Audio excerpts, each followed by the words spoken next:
پہلا کلام ہم سب کے ساتھ شیئر کریں. آپ سب کی زوردار تالیوں یہوہ کا ستا کائنات کا جلال وہ اسرائیل کا قدوس کلام حق کلام حق.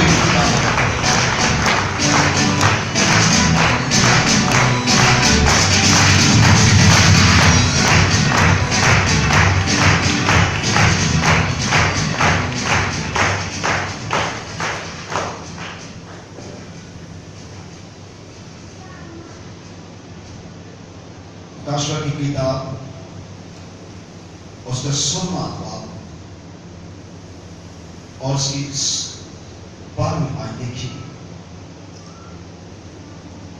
خدا کے کلام نے کہا چھپے اپنا پیالہ بڑے دریا یعنی فرات پر الٹا اور اس کا پانی سوکھ گیا تاکہ مشرق سے آنے والے بادشاہوں کے لیے راہ تیار ہو جائے. پھر میں نے اس اژدہا کے منہ سے اور سلیمان کے منہ سے اور جھوٹے نبی کے منہ سے 3 ناپاک روحیں مینڈکوں کی صورت میں نکلتی دیکھی. یہ شیاطین کی نشان دکھانے والی روحیں ہیں جو قادر مطلق خدا کے روز عظیم کی لڑائی کے لیے واسطے جمع کی جائیں گی. ساری دنیا کے بادشاہ کے پاس نکل کر جاتی ہیں. خدا کا پاک کلام پڑھا اور سنا جانا ہم سب کو نواز سے برکت. کہ ہم سب ہاتھ اٹھا کے شکر ادا کریں گے. کیا کہیں گے خدا کا کیا ہو. اسرائیل کے درمیان جب خدا کا کلام کھلتا تو وہ للکار تھے. ان کی للکار سے ارد گرد کی قومیں کہتی کہ ان کا خدا ان کے درمیان ہوتا ہے.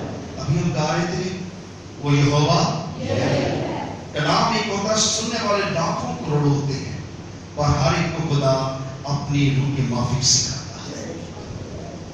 ایک ہی خدا ہے اور اس کی روح کے اندر یہ قوت ہے کہ وہ سب کو سکھانے کی قدرت رکھتا ہے.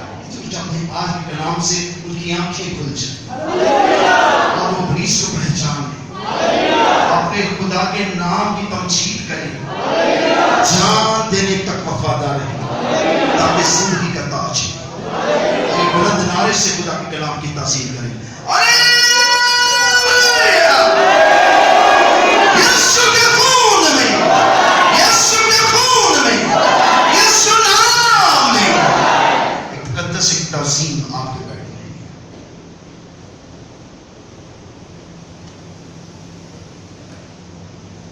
آج ہم نے 6واں پیالہ کھولا ہے. پچھلے جمعے ہم نے 5واں پیالہ کھولا تھا اور 5ویں نے اپنا پیالہ اس حیوان کے تخت پر الٹا اور اس کی بادشاہی میں اندھیرا چھا گیا اور درد کے مارے لوگ اپنی زبانیں کاٹنے لگے اور اپنے دکھوں ناسوں سے باعث آسمان کے خدا کی نسبت کفر پکڑنے لگے اور اپنے کاموں سے توبہ نہ کی.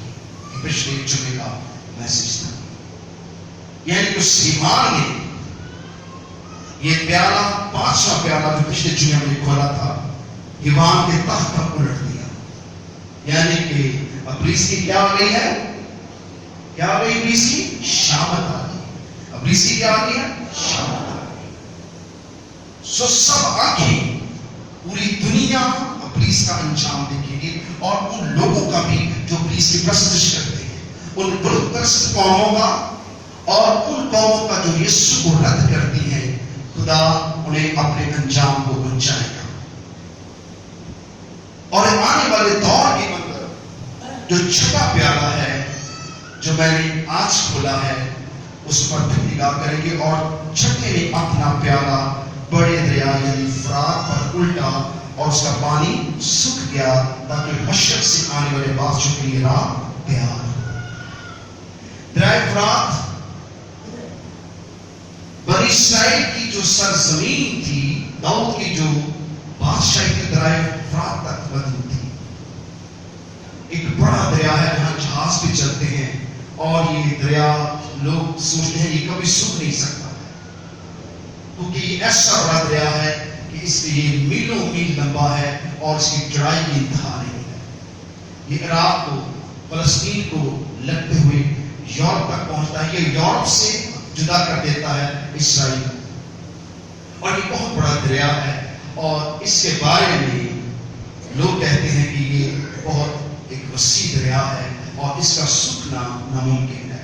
لیکن خدا کا کلام کہتا ہے کہ جب چھٹا پیالہ درہ افرات پر الٹا جائے گا تو وہ کیا ہوگا؟ وہ کیا ہوگا؟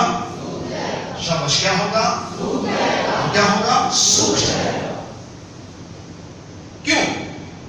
وہ اس لیے سوکھے گا تاکہ پوری دنیا کی بادشاہوں کے پاس جنگ کے لیے ابلیس اپنے قصر بھیجے گا، اپنی بدروہیں بھیجے گا. اور ابلیس کیا ہے؟ میں آپ کو کلیئر کر دوں کہ ہم 666 کے دور میں داخل ہو چکے ہیں. ہم 7 سال کے دور کے اندر داخل ہو چکے ہیں. وقت بہت نزدیک ہے. یسوع آنے، یسوع آنے، یسوع آنے. ہر ایک پیالے کے اندر ایک خوشخبری ہے اور ابلیس کی تباہی ہے. اس میں خوشخبری کیا ہے؟ چلیں، آپ یہ چھٹا پیالہ سن رہے ہیں. آپ نے 13ویں باب سے اس 16ویں باب تک آئے ہیں. کوئی بتائے اس میں خوشخبری کیا ہے؟ اس پیالے میں خوشخبری کیا ہے؟ جی کچھ سمجھ آئے؟ یہ سب شفا لینے آئے ہیں. اس کے مار کھانے سے ہم نے کیا پائی ہے؟ اس سے آگے نہیں بڑھنا. آپ نے اس میں خوشخبری یہ ہے جب یہ چھٹا پیالہ الٹا جائے گا اس وقت کلیسیا آسمان پر ہوگی. کلیسیا کہاں ہوگی؟ جتنے پیالے الٹے جائیں گے ان سب سے پہلے کلیسیا کہاں ہوگی؟ کلیسیا کہاں ہوگی؟ لگتا تھوڑے لوگوں نے آسمان پہ جانا ہے. کلیسیا کہاں ہوگی؟ کچھ لوگ اپنے کلیسیا نہیں سمجھتے، وہ پردے باہر سمجھتے ہیں. لیکن جو اپنے آپ کو کلیسیا سمجھتے ہیں وہ بھید سے واقف ہوتے ہیں. اس میں خوشخبری یہ ہے کہ اس پیالے کے الٹے جانے کے بعد کلیسیا آسمان پر ہوگی اور اپنے یسوع کے ان مقاموں میں رہی ہوگی جہاں یسوع نے وعدہ کہا تھا جہاں میں رہتا ہوں تم بھی میرے ساتھ رہو. اور یسوع ہمیں دکھائیں گے کہ دیکھو 5واں پیالہ جو ابلیس کے تخت پر الٹا گیا ہے، اور دیکھو جو خدا کی پرستش نہیں کرتے ان کا انجام دیکھو. اور 6واں پیالہ جب الٹا جائے گا تو خدا کا روز عظیم کا اعلان ہو جائے گا. یہاں صاف لکھا ہے، مکاشفہ خود اپنی تفسیر کرتا ہے اور مکاشفہ خود اپنے بھید کھولتا ہے. جس کے کان سنے کہ روح کلیسیاؤں سے کیا فرماتا ہے. پھر میں اس اژدہا کے یہاں صاف لکھا ہے بادشاہ کی راہ تیار کرے. پھر میں نے اس اژدہا کے منہ سے اور ایمان کے منہ سے اور جھوٹے نبی کے منہ سے 3 ناپاک روحیں مینڈ کو صورت میں نکلتے ہوئے دیکھی. کس کے منہ سے؟ اژدہا کے منہ سے. اژدہا کون ہے؟ اژدہا کون ہے؟ اور حیوان کون ہے؟ حیوان حکومتیں ہیں. جو 10 حکومتیں جو میں نے دانیل کی نبوت میں سے بتایا کہ اس بدھ کے جو پاؤں ہے اس میں 10 انگلیاں جو ہیں وہ 10 حکومتیں ہوں گی، وہ 10 ایمان ہوں گے. وہ 10 ایمانوں میں سے 7 رہ جائیں گے. 8واں ان میں آ کر یعنی کہ شیطان ابلیس آ کر خود اژدہا آ کر خود ان میں ملے گا. اور پھر میں نے کہا تھا تیسرا ایک اور نبوت ایک جھوٹا نبی آخری دور کے اندر برپا ہوگا اور ایک جھوٹا مذہب بننے والا ہے جو تمام لوگوں کو اپنی طرف اٹریکشن رکھے گا. لوگ پسند کریں اس مذہب کو کیونکہ اس میں بہت زیادہ گناہ پایا جائے گا. گناہ کی بڑی آزادی ہوگی اور اس میں بڑی لوگ گناہ کے وسیلہ سے اس نبی کے پیچھے لگیں گے. اور اس نبوت کے سبب سے جو آخری نبی برپا یعنی کہ آخری جھوٹا نبی جو برپا ہونے والا ہے لوگ ایک جھوٹے مذہب میں شکار ہوں گے. سو ان تینوں کے منہ سے یہ تینیں الگ الگ شخصیت ہے، ایمان، اژدہا اور جھوٹا نبی. ان تینوں کے منہ سے مینڈوں کی صورت میں بدروہیں نکلتی ہیں اور پوری روئی زمین میں جا کر بادشاہوں کے کانوں میں سرگوشی کرتی ہیں کہ تم اسرائیل کے خلاف کیا کرو؟ چڑھائی کرو. سو پوری دنیا کے اندر سے فوجیں جمع ہوں گی. یسوع نے کہا جب تم اسرائیل کو فوجوں سے گھرا ہوا دیکھ لو، جب تم اسرائیل کو فوجوں سے گھرا ہوا دیکھ لو سمجھ لو کہ خدا کا روز عظیم نزدیک آ گیا. یہ یسوع کی پیشن گوئی ہے. یہ کلام حق یہ کلام خدا کی پیشن گوئی ہے، وہ جو مجسمے کلام ہے، وہ جو میرا یسوع ہے جو موت اور قبر پر فاتح ہے اور جو ابد آباد زندہ رہے گا اور موت اس پر کبھی غلبہ نہ پائے گی۔ وہ کس کا یسوع ہے؟ کس کا؟ کس کا؟ کس کا؟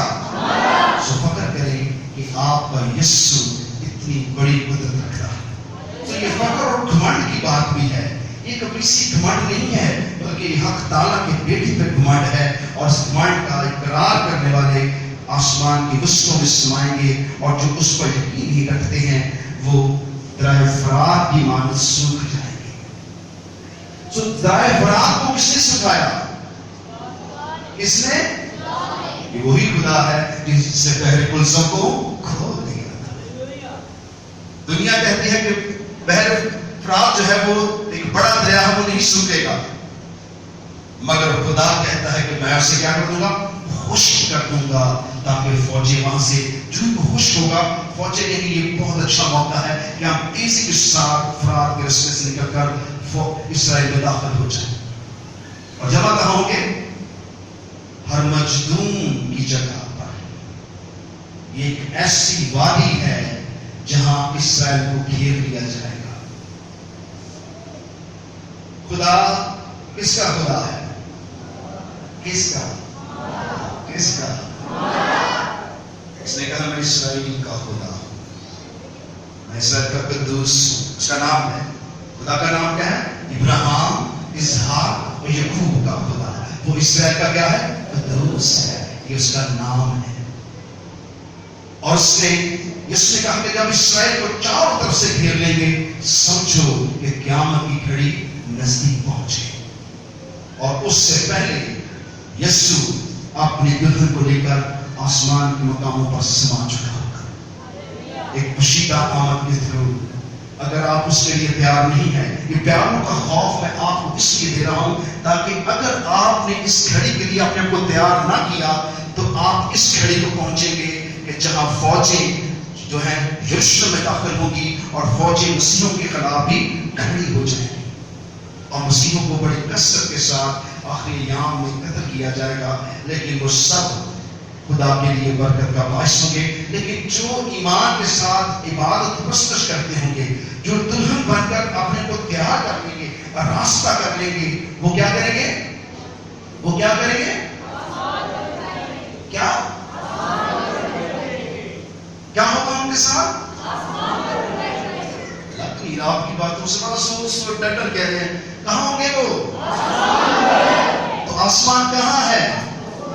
تو آپ کے ہاتھ کہاں ہیں؟ کہاں ہوں گے؟